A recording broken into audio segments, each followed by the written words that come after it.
Now, the next film Mark's going to review is a short directed by Spanish author Pedro Almodóvar. Originally slated for release back in November last year, pulled. You may well remember because we talked about it. It was pulled at the very last minute. Here's another chance to hear a little snippet of the interview I did with Tilda Swinton at the time. The Human Voice is an adaptation of a play by all-round French clever clogs Jean Cocteau. I don't know what clever clogs is in French, but I'm now going to look it up. Anyway, here's Tilda talking about her character in the film. I am a woman sort of undescribed, but what's clear about her, very much in the tenor of the piece and very much in Pedro's version, I'm an actress. I'm kind of actress with a capital A. Because the film is the conversation and the predicament that she's in is all about artifice. It's all about faking it. And when Jean Cocteau wrote it, the telephone was a relatively new piece of paraphernalia. It was a new way of faking it for people.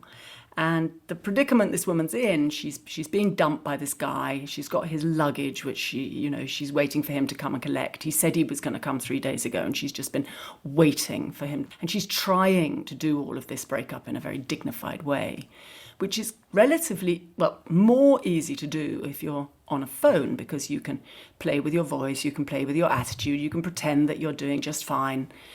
And so it's about this attempt to claw back some kind of dignified position by this woman who's trying to be inauthentic and finally sort of gets worn down by the experience and starts telling the truth. It's a very empowering film. I found it was very interesting because I haven't seen any of the versions of it that have been filmed and told before, but I would imagine that it's very easy for this woman to appear to be powerless because she is the abandoned woman. But the way you play her and the way Pedro directs it, that doesn't feel like your version. The versions that I'd seen, I'd never seen it in the theatre, but I had seen one very famous and really wonderful adaptation for the cinema by Roberto Rossellini. It was a section called Amore of a compilation film that he made with the great Anna Magnani. And then another version that I saw was in fact a recording of a performance made by Ingrid Bergman of the same text. And in those texts, even though they are phenomenal and they're extraordinary performers, the woman is kind of stuck in the despair. She doesn't really survive it, and she's constantly saying, "Oh, darling, I'm so sorry. I must be such a drag, and I'm so sorry. Yes, of course, you're right." And that has gone from Pedro's version. I mean, there's definitely the self-consciousness in our woman that she's in this awful cliche after cliche rondelay, which, anybody in a breakup is conscious that they're a cliche, and all the things that you have to say, they're all cliches, and they sort of burn your mouth as you have to say them. So she's aware of the cliches, but she does survive. He's found a way, and I don't want to spoil it, but Pedro has found a way of redeeming her and giving her dignity back and getting her out the other side, which I really loved when I first read it, and so I was really, really thrilled with what he'd done. Are we completely sure that there is someone on the end of the phone? That's a great question. That's a fantastic question, Simon. And I ask myself, no, the answer is no. I don't think we are completely clear that there's someone on the end of the phone. And with our version, of course, she has earbuds. She's walking around talking to the air as if she was one of those countless people on the street talking to the air who are called crazy. So she's definitely in a bubble. And so, no. And there was no one there. It is a monologue. Sabot intelligent is the French for clever clogs. I had just enough time to find sabot intelligent, but they were almost certainly not a phrase. Anyway, always nice to should have just known recap that because a little bit of Tilda Swinton. We talked about the origin of saboteur, and there was the whole thing about the clogs being thrown into the machinery. Okay, so I mean, in a way, that snippet of interview, which was a brilliant interview, has covered most of the ground. One thing I'd like to say is, listening to that interview, when you're talking about a film called The Human Voice, doesn't Tilda Swinton have the most brilliant, I mean, a voice that you could listen to? And obviously what you're talking about is, as you quite rightly said when you asked her the question, is there somebody on the end of the phone? It's a monologue.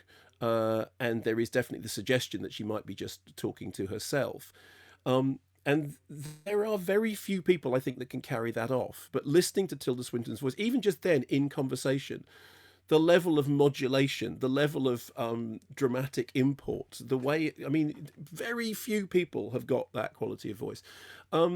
Beyond that, obviously, Almodóvar working in the English language is fascinating. And because it's an Almodóvar production, the visuals are spectacular. I mean, the way in which the apartment is color coded, the coloring of the walls and the fitments and everything in it, everything in that apartment is jumping off the screen at you because it's telling you things about a character, but it's also telling you things about Almodóvar.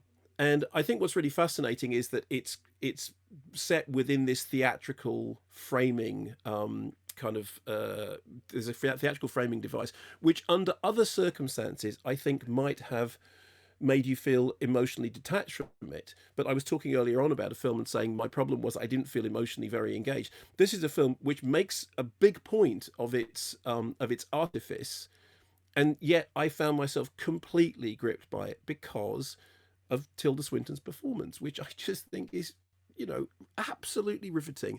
And the way in which the kind of, it's a very dramatic story in which somebody talks. And again, from, the amount of times that I've said that, well, show it. Of course, Tilda Swinton does, it's not just show, don't tell, show and tell. It looks beautiful. It's really engaging. It is a short film, and I hands up here. The film, it's one night only in cinemas on Wednesday the 17th, and it's going out with a pre-recorded Q&A that I did with Swinton and Almodóvar some time ago now. So obviously I'm kind of I wouldn't have done the Q&A if I hadn't been a fan of the film anyway.